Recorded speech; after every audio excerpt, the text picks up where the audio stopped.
고지혈증은 뭐가 낀다? 기름이 낀다. 어떤 기름하고 어떤 기름? 콜레스테롤하고 중성지방이 높은 상태다라고 얘기하는데 둘 다 기름의 일종인 거예요.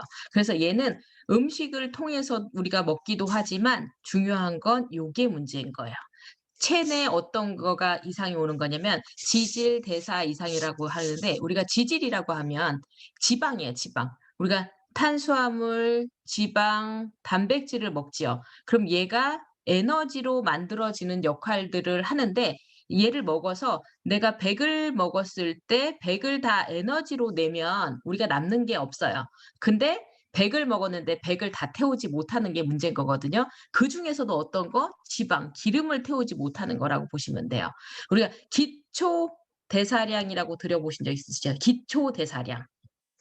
기초 대사량은 내가 먹었을 때 숨만 쉬어도 소모되는 칼로리라고 보시면 돼요. 그래서 우리가 약 2,000 칼로리를 먹는다고 본다면 제가 기초 대사량이 약 1,350 정도 되거든요. 그러면 650이 남아요. 그럼 650이 뭐냐면 활동 대사라는 거예요. 우리가 먹었을 때 2,000 칼로리를 먹었을 때 1,350 이 제 기초 대사량이라면 650은 뭔가 몸을 움직여 가지고 얘를 갖다가 태워야 되는데 똑같이 2,000을 먹었는데 대사증후군이라고 하는 분들의 특징이 그 대사가 안 되는 거예요. 그래서 1,100, 1,200 정도밖에 기초 대사량이 되지 않는 거예요. 그럼 이런 분들은 900이 남죠. 그럼 저보다 활동을 훨씬 더 많이 해야 되는 거야. 근데 이 사람들의 특징이 뭐냐면 너무 피곤한 거예요. 피곤하니깐 어떻게 해요? 더 움직이지 않아요. 그런데 거기다가 엎친 데 겹친 격으로 뭐가 안 되고 있다? 지질, 기름이 계속 쌓이고 있는 것들이 기름이 에너지로 쓰여지지 않고 있는 게 문제인 거예요. 그래서 이런 고지혈증 이 되게 무서운 이유 중에 하나가 뭐냐면 특별한 증상이 없다는 거예요. 특별한 증상이 없는데 이 특별한 증상이 없는 걸로 인해서 뭐가 생기냐면 동맥경화가 생겨요. 그럼 우리 인제 동맥경화를 한번 생각해 볼게요. 요렇게 혈관이 있어요, 혈관이. 여기에 뭐가 있다고요? 요게? 뭔가 이렇게 붙어 있는 거지, 여기. 요게 산화된 콜레스테롤이라고도 하고 혈전이라는 것들이 요렇게 생기게 돼요. 그렇게 되면 여기가 점점 얘네들이 붙으니깐 어떻게 되겠어요? 좁아지겠죠. 혈관이 그럼 여기가 혈류가 지나가야 되는데 여기가 좁아지는 건 거예요. 좁아지면 어떻게 되겠어요? 혈액을 미는 힘이 세지겠죠. 그래서 혈압이 되기도 하는데 얘는 이게 심장에서 막히면 심근경색이 되고 뇌에서 막히면 뭐냐면 뇌경색이 되는 거예요. 얘가 뭐냐면 그러니까 우리가 심혈관계가 무서운 게 뭐냐면 나 스스로 혼자 컨트롤할 수 없는 그런 것들이 생기거든요. 근데 넘어가 버렸네. 예. 그래서 이렇게 뇌경색이나 심근경색 등이 인제 오는 게 문제인데 저희 그 전인수 리더님이 강의 여러 번 해 주셨잖아요. 전인수 리더님이 처음에 쓰러지셨던 게 심근경색으로 쓰러지셨고 두 번째 쓰러지신 게 뇌경색으로 쓰러지셨어요. 근데 처음이랑 두 번째의 차이점은 뭐였냐면 제가 이제 보기에 확연하게 느꼈던 게 뭐냐면 이제 균형이 좀 덜 맞으셨어요. 근육이 많이 소실이 되고. 왜냐면 혈액이 거기까지 가지 않기 때문에 인제 근손실이 더 심해지셨던 것 같아요. 영양 공급을 못 하잖아. 그래서 요런 것들이 계속 생겨나기 때문에 주기적인 검사를 통해서 해야 되는데 우리나라가 40대 뭐를 하냐면 40 대에는 생애 첫 건강 검진을 해요. 그래서 그때 내가 콜레스테롤이 있다, 내가 당뇨가 있다, 고혈압이 있다, 고지혈이 있다라는 걸 그때 많이들 아시는데 요즘에 20 살인데 자다가 안녕하는 경우도 있고요. 23 살에 자다가 안녕한 남자분도 있었었고 그리고 30대 중반의 제 소비자 중에서 한 분은 이제 그 되게 날씬하시거든요. 날씬하신데 음주를 좋아하셔. 근데 머리가 너무 아파 갖고 병원을 갔는데 벌써 뇌경색이 와 버린 거예요.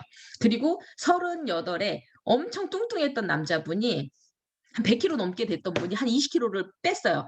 뺐는데 그분이 헬스장에서 운동하다 말고 머리 아파서 병원 갔는데 그분 같은 경우 똑같이 뇌경색이 온 거죠. 그래서 한 달 입원씩 입원했던 제가 그런 것들을 되게 많이 보거든요. 근데 그거에 제일 큰 게 이렇게 '혈관이 지저분해서 그렇다.'라고 보시면 돼요.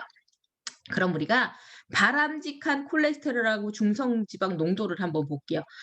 중성지방 몇이라고 돼 있어요? 150 미만이라고 되어 있거든요. 그리고 콜레스테롤 HDL이라고 하는 이 좋은 콜레스테롤이 몇 이상? 60 이상이에요. 근데 이걸 제가 아무리 수치를 알려드려도 이걸 못 외워. 그래서 제가 외울 수 있는 방법은 사례를 들어주는 방법밖에 없어요. 이인숙 스폰서님 듣고 계실 거라 분명히 사료가 되고, 여자들이 폐경이 되면 60을 못 지켜낸다. 근데 조기 폐경이 된다, 더 못 지켜낸다라고 보시면 돼요. 그래서 60까지 지켜낼 수 있는 건 어느 때가 가능하냐면 여자가 생리할 때예요. 근데 여자가 생리를 안 하는데도 60을 지켜내? 이분은 건강관리를 엄청 잘하신 분이다라고 생각을 하시면 되거든요. 그래서 대부분 남자는 50, 여자는 40이 위험군인 거예요. 그래서 40 미만이면 이제 문제가 되고, 이 나쁜 콜레스테롤이라는 LDL은 100 미만이어야 되는데, 근데 요게 총 콜레스테롤이 몇이래요? 200 미만이랬어. 이걸 우리가 좀 보셔야 되는 것 중에, 그러면 그러니까 중성지방, 콜레스테롤, 이 좋은 콜레스테롤, 나쁜 콜레스테롤 다 이걸 더했더니 200이 훨씬 넘어가요. 이거는 뭐냐면 콜레스테롤 중에서 좋은 콜레스테롤 있죠, 요거. 요거 플러스 요거 플러스 그러면 160이에요. 그리고 얘를 어떻게 한 거? 5로 나눈 수치인 거예요. 그럼 얘는 30이죠. 그쵸? 그럼 90에 아니다. 100에 160에 190인 거야. 이렇게 되면 정상이라고요. 근데 200이 넘어가는데 이거는 콜레스테롤에 따라 조금 다르기는 하거든요. 그래서 우리가 누구는 좋은 콜레스테롤 올리고 나쁜 콜레스테롤 내리고 중성지방 내리고를 해야 된다라고 보시면 된다는 거죠. 넘어갈게요. 그러면 어떻게 관리해? 뭐 없어요. 할 수 있는 거는 요거밖에 없어요.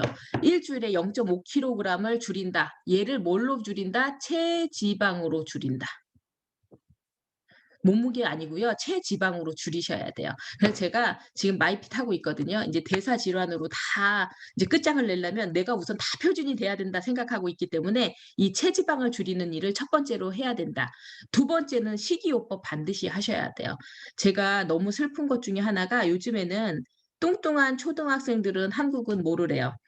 걔네들은 따로 관리를 하거든요. 비만인 애들은 따로 관리를 하는데 걔네들 중에서도 콜레스테롤 수치가 높은 경우들이 너무 많아요. 그래서 근데 그중에서 편하니까 육류 자꾸 먹이고 햄 먹이고 베이컨 먹이고 소세지 먹이고 치즈 먹이고 이렇게들 먹이거든요. 저는 여기서 진짜 육류만 제외하고는 거진 잘 안 사는 것 중에 하나인 것 같아요. 그래서 우리가 뭐를 하셔야 되냐면 식단 관리를 반드시 하셔야 돼요. 엄마들이 맞벌이가 요즘에 너무 많기 때문에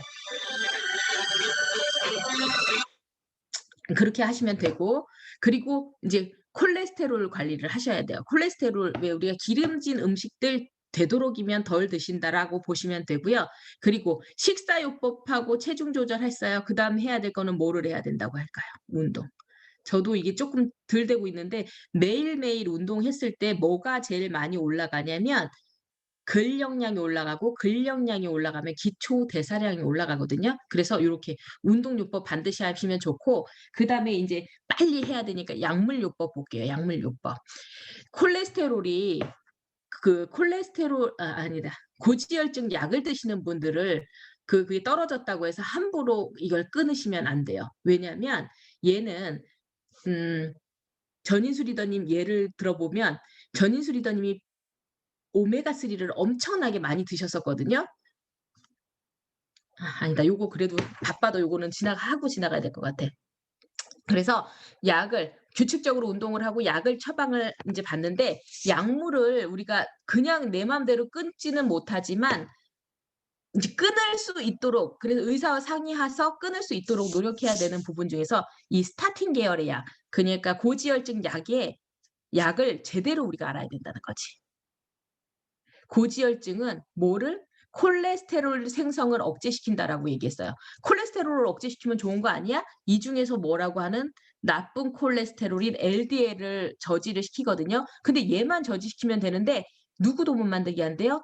효소마저도 못 만들게 하는 거야. 그 대표적인 게 뭐냐면 코엔자임 Q10. 우리가 혈압에 좋다, 수축기 이완기 혈압에 좋다라고 하는 코엔자임 Q10은, 우리가 이렇게 세포를 본다면 세포에 여기 보면 미토콘드리아라는 애가 있어요.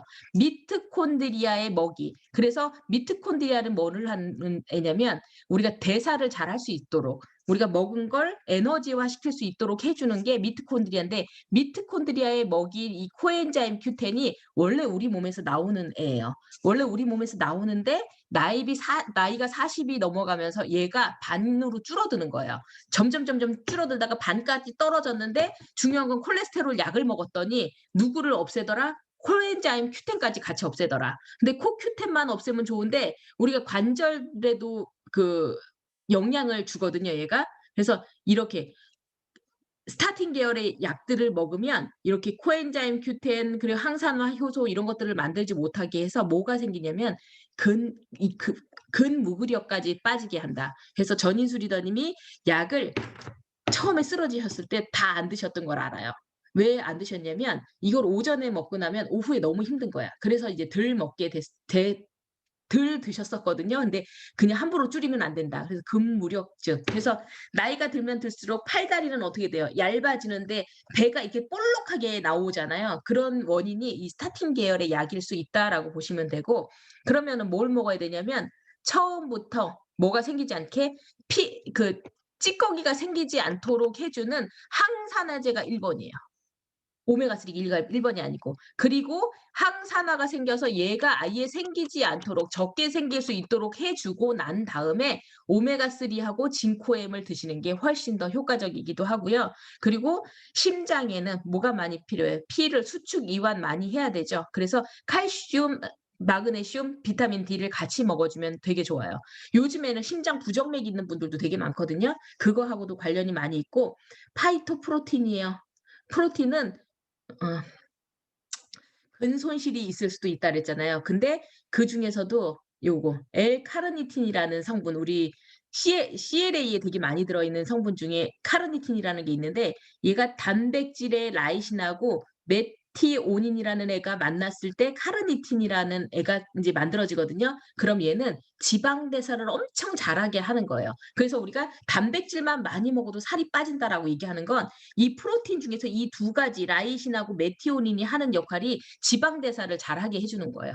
그리고 비타민 B군이 하는 역할은 뭐예요? 모든 대사를 한다 하거든요. 그래서 간이 할 수 있는 일을 대신해 주는 거야. 간이 해독하고 대사를 하는데 그중에서 제일 필요한 대사를 많이 해 주는 해독을 많이 해 주는 비타민 B군을 드시면 좋고 간 기능이 좋아지면 근육량이 훨씬 더 잘 생겨요. 그렇게 해서 밀크시슬 EX를 같이 먹어 준다면 충분히 좋아지지 않을까라는 생각이 들거든요. 그래서 고지혈증에 딱 '나 돈 너무 없어.' 그러면 뭘 권해야 되냐면 저는 단백질하고 플러스 세몬 오메가3 거기에 더블 X까지 넣으면 베스트가 아닐까라는 생각이 들거든요. 제일 좋은 건 디톡스를 해내는 게 더 좋을 것 같아요. 오늘 여기까지 할게요. 너무 급하게 왔네요.